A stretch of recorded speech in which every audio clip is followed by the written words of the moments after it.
Every year, Edmonton's fortunate enough to host a World Triathlon Series event. On the series, there's usually 8 or 9 races around the world, and the last race of the series is called the Grand Final. So similar to F1 racing, the elite triathletes earn points at all these World Triathlon Series events. And then after the Grand Final, the athlete with the most points is crowned the world champion. So Edmonton has been a host for one of these series events for these elites for many, many years. And in 2020, we get to be the Grand Final. So we get to be that culmination event at the end of the year where the world's best athletes are here. And not only as elites, but also for age groupers. Something that's unique about triathlon is it's one of the only sports where they host their masters and age group championships with their elite championships. I think the reason that Edmonton has been lucky to be one of those stops is because of the history and the support of the community here. I was fortunate enough for 5 years to work for the International Triathlon Union and be part of the team that traveled around putting these events on from an international point of view. There is no other community out there like Edmonton. To have the support of a community, a municipality, different levels of government, volunteers, corporate partners, stakeholders, it makes a huge difference in putting on a successful event. And that's something that I still hear to this day about the Edmonton event. You know, it's so well organized, it's so well run, and the community is so much behind it that it feels like home. A lot of these athletes are spending 8, 9 months traveling around the world, living out of a suitcase, doing training camps to event to event. And year after year, they love coming back to Edmonton because they feel like they're hosted properly, they feel like they're part of the family. And that's unique, and that's why the International Triathlon Union keeps coming back to Edmonton. We have so much to be proud of. As a jewel, to have Horilac Park, to have the lake, to have the beautiful river valley to race in. Most of the races we will billet athletes, and they're just amazed at the accessibility that Edmontonians and the surrounding communities have for great training programs for triathlon. So we've got a lot to be proud of. Triathlon is one of the fastest growing sports around the world, and it's really because of the diversity of the sport. Having to train and race over 3 different sports, swimming, biking, and running, a lot of athletes enjoy that. You know, a lot of people that get involved in a single sport, whether it be running or cycling, usually they develop some sort of boredom or ailment, where being able to spread themselves over 3 different sports provides more of a lifelong in the sport. Triathlon's always touted itself and is known as a lifestyle sport and a lifelong sport, and it has a lot to do with that diversity and that inclusivity. There's so many individuals that have gotten into the sport to either lose weight, to train and work out with their kids, to check off a box, a life accomplishment, and they stay. I was one of those people 20 years ago. Triathlon as a sport really started just in the late 80s. And we had these friends that were doing this crazy thing called triathlon, which to me, when I first heard about it, I thought it was absolutely nuts. I completely thought it was physically impossible to do what they were describing.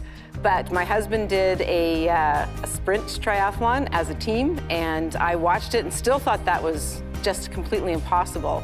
But I think what really got me into it is there was one woman that we swam with, and she was actually in her 50s at the time and was doing her first one. And the entire day you could not wipe the grin off of her face.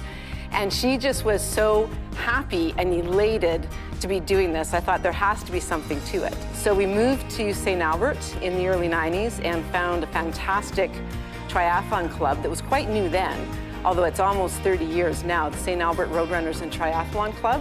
And I did my first one then and then had a huge hiatus and then came back to it in the early 2000s and just stuck with it. I think my advice to someone looking to get into triathlon would be just sign up. That's the first step. Once you sign up, then you're committed in a way. And that's usually the hurdle.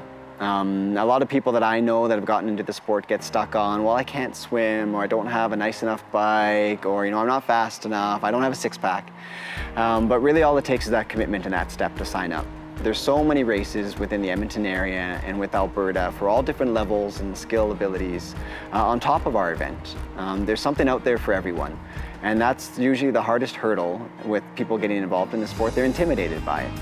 But they need to know, they need to see that, you know, it is a sport for all abilities and everybody can do it despite their sport background or their physical fitness level. Once you sign up and once you commit, then you'll find that the training's the easy part. If I can do it, anyone can do it. You just have to want to. Take that first step, find a club to work with, and they'll help you pave the way.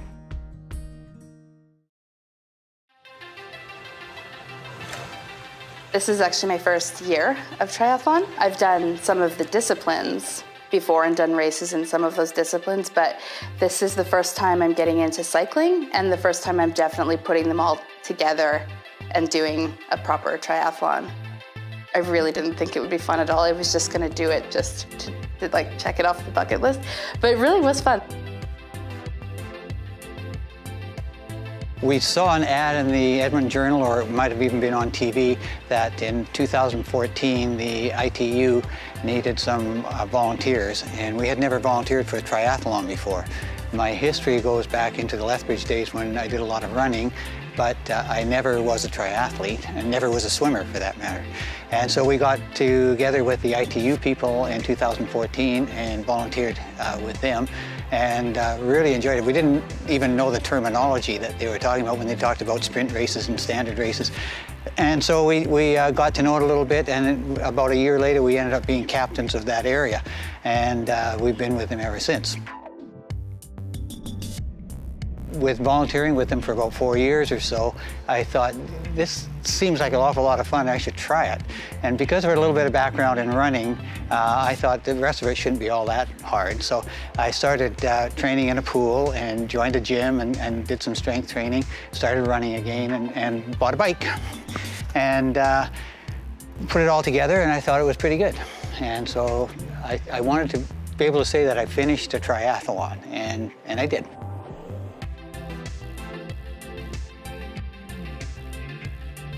The most fun part and the biggest challenge are probably the same thing, which is the open water swimming. That part of it was like a real novelty, just to swimming in a beautiful lake and in a wetsuit for the first time. I'd previously swam in the pool, and I love swimming, notwithstanding the fact that it's not my best discipline. I just like the feel of the water. It's so gentle on my body. I've been in this program at the U of A for a few years, but I've just trained as sort of like a recreational thing, just to really learn how to swim and for exercise and that sort of thing.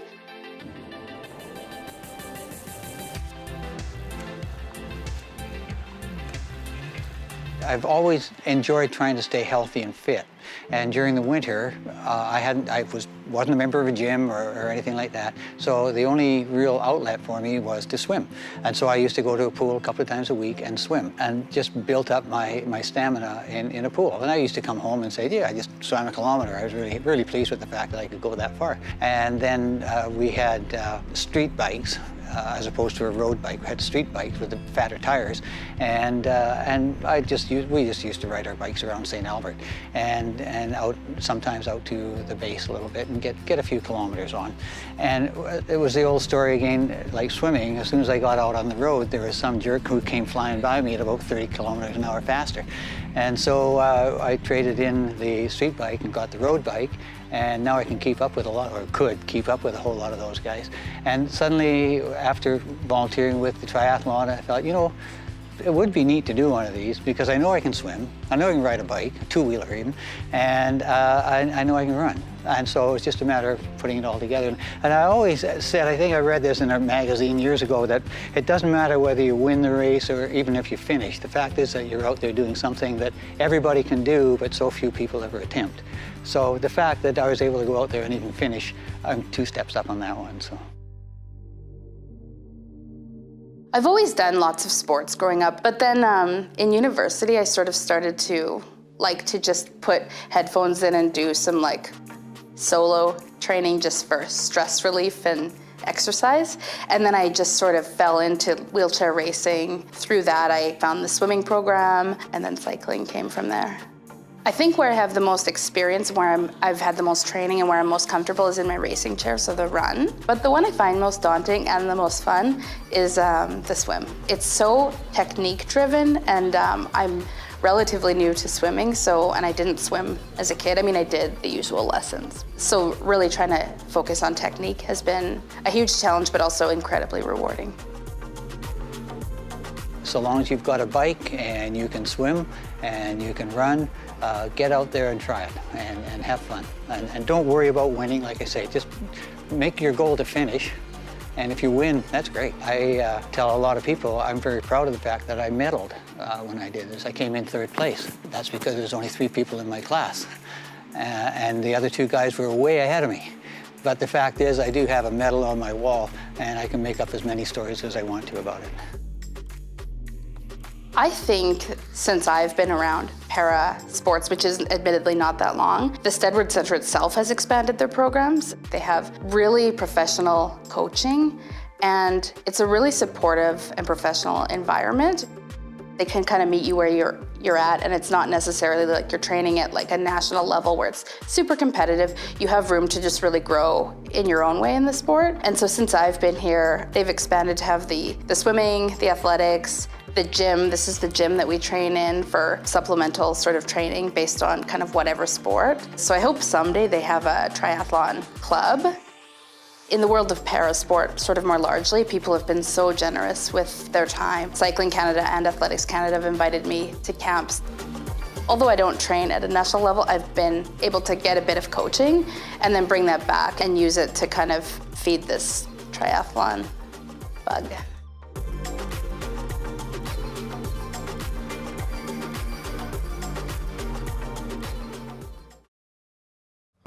I was a track and field athlete growing up, and through university I went to Simon Fraser University, and near the end, I had a bunch of injuries and things that were just sort of derailing my big goal of going to the Olympics one day, and someone introduced me to triathlon. I didn't swim a lot growing up, so that was a tough transition to jump into it, but immediately I loved the sport, and then moved to Victoria in 2001 to fully commit to trying to reach that dream of making the Olympic team. I love coaching. It's what I always wanted to do after high school. I wanted to be a PE teacher, but once I started my studies, I realized coaching was more a road I wanted to go into. So I started off as a swim teacher, just starting that way and staying involved in the sport longer. And I went on to university, and after university I was an international triathlete until about the age of 30. I represent Scotland internationally in Commonwealth Games. And then I retired at age 30 and been coaching full-time for the last 13 years. I came to triathlon mid-30s. Taiko was what I've been doing most of my life, which is Japanese drumming, very physical. I've always been a physical person. Hadn't focused on any sport in particular, certainly not swim, bike, run. And then got into the swim, bike, run and took it all on quite quickly. What appeals to me with the triathlon is you're just out in nature, in a sense. You're doing the things that your body was intended to do. It's built for endurance and it's built for motion. I'd never thought about being a coach growing up or as an athlete, but it just seemed to make sense in my path. So after Beijing, I actually registered for school here, so I studied acupuncture at Pacific Rim College, and at the same time the development program here had grown, and the head coach, Patrick Kelly, asked me to come and help. So it was a pretty easy transition, and I haven't looked back since. So in 2014 I was asked to work with the para team because that was added into the Rio Paralympics for the first time, and so that's been a really awesome opportunity, and the athletes I work with now are so impressive to me and inspiring. And so we work really hard day to day, and their commitment to sport is no different than any other athletes. They have challenges that they have to deal with, but that's what inspires me, is how they just attack those. The amount of trust that they have in me as a coach and as well as their guides is immense, and I really admire that because there's no other way to do it.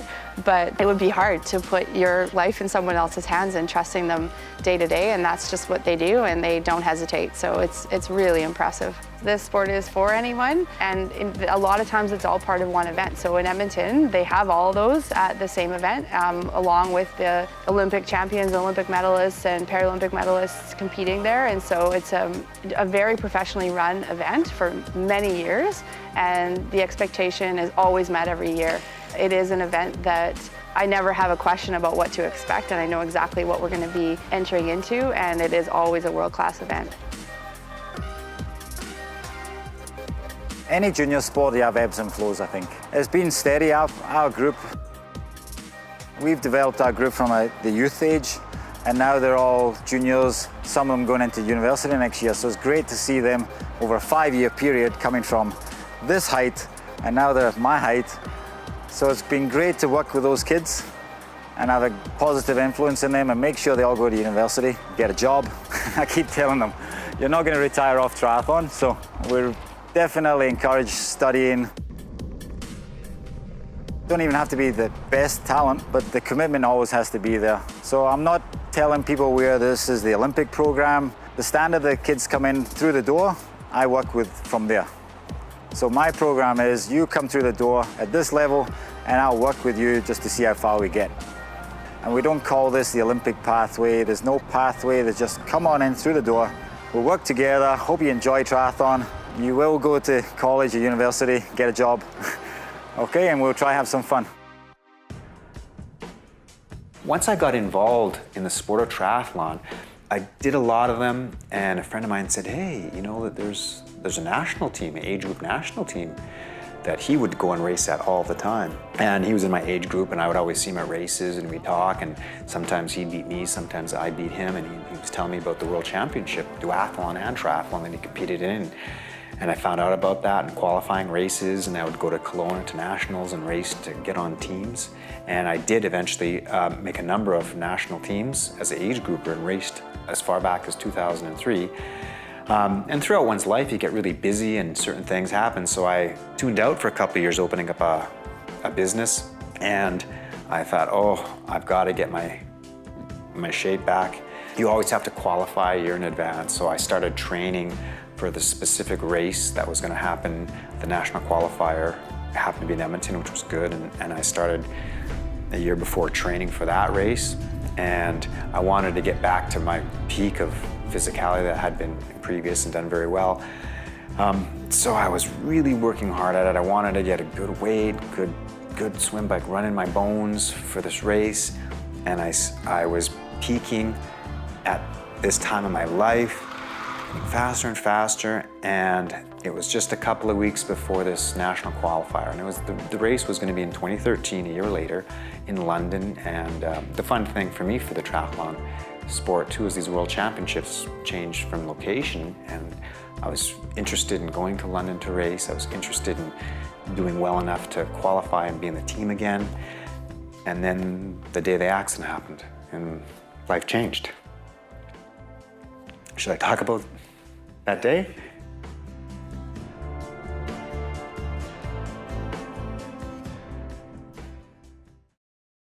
The challenge with concussion is getting all the data in and processing it properly and putting it back out.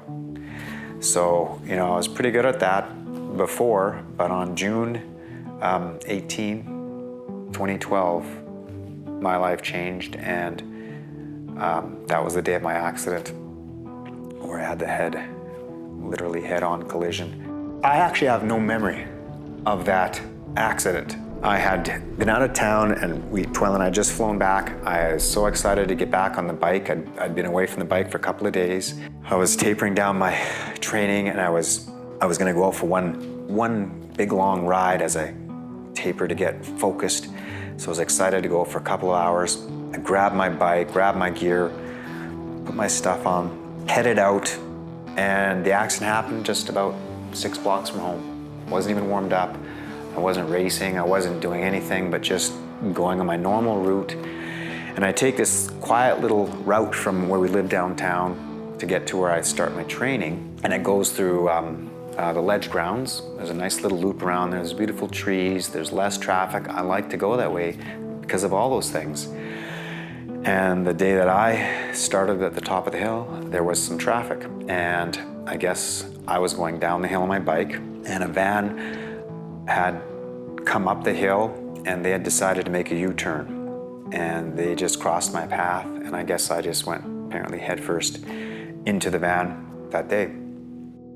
I have no memory of that at all, and then it's just a scattered blur of life following that time. I often say the guy that left home that day never returned, and it's still a journey to see if that person's gonna come back, but you realize over it's been 6 years now today, that person's reality and who they were and what they were that life's different. And in the blink of an eye, and then you spend years putting that back together or reevaluating and just discovering who you are now and dealing with it, coping with it, and moving forward. That's the journey of everybody's life, really. The injury causes you to focus just on surviving the day. Everything in life doesn't matter. There's politics, religion, civilization, nothing matters but just trying to survive the day. You're functioning in this really weird world. It's in between. You're not quite really alive, not quite dead. You're just surviving day to day. And this is weeks, months, years of very slow change. In between all that, I would gather enough energy to look and appear as normal as anybody else. Once some of the physical stuff healed, you know, I'm walking, talking, functioning on the outside world, like everything's fine, but there's like, emotionally you're crying every day, exhaustion beyond belief. You can't function, you can't think, you can't remember anything. And you just, you know, by noon you say, well, maybe we'll try and do something tomorrow. Along that journey, you're trying to find life preservers to get you back up. And triathlon was one of those things where about 2 years after my accident, I said to Twyla, listen, I'm gonna have to focus on something because I'm spiraling down. And that's the first race I did in 2014. Just to keep from, you know, completely losing yourself. So I knew that physicality was a super benefit to coming out of, you know, many things. The stronger I could make my body, the stronger I could maybe fight the symptoms and deal with the physical, emotional, and cognitive aspect of the injury. How has triathlon helped me? One thing I think about a lot is it gave me a lot of tools to overcome. I did a lot of training in my life and a lot of races and worked hard, raced hard. I knew what pain, misery, and suffering was because I'd done that triathlon. And I was given this dose of concussion that was the longest race in my life. And I was going to overcome it like I've trained my triathlon life to be. So I've kind of prepared to deal with this and work against it, just like my triathlon training. You know, it's like when I run, the hill isn't in the way, it is the way. And the way through concussion, there's no magic bullet, it's just through it. Working with my world of triathlon and putting that back into my body is the only way for me to get healthy and feel well again, or as well as I can feel. I might look super fit and super well, but I don't ever feel well, and it's the tool that has helped me overcome this injury. Now, I can never even give advice for anybody else on how they're to overcome concussion, but for me, triathlon was really good for me before my injury, and it's been really good for me after my injury. With triathlon, I say, well, the only way to lose a triathlon is by stopping. So my goal is always just to finish the race. My goal is just to keep going. And that's sort of been my goal of my recovery, is just to keep going.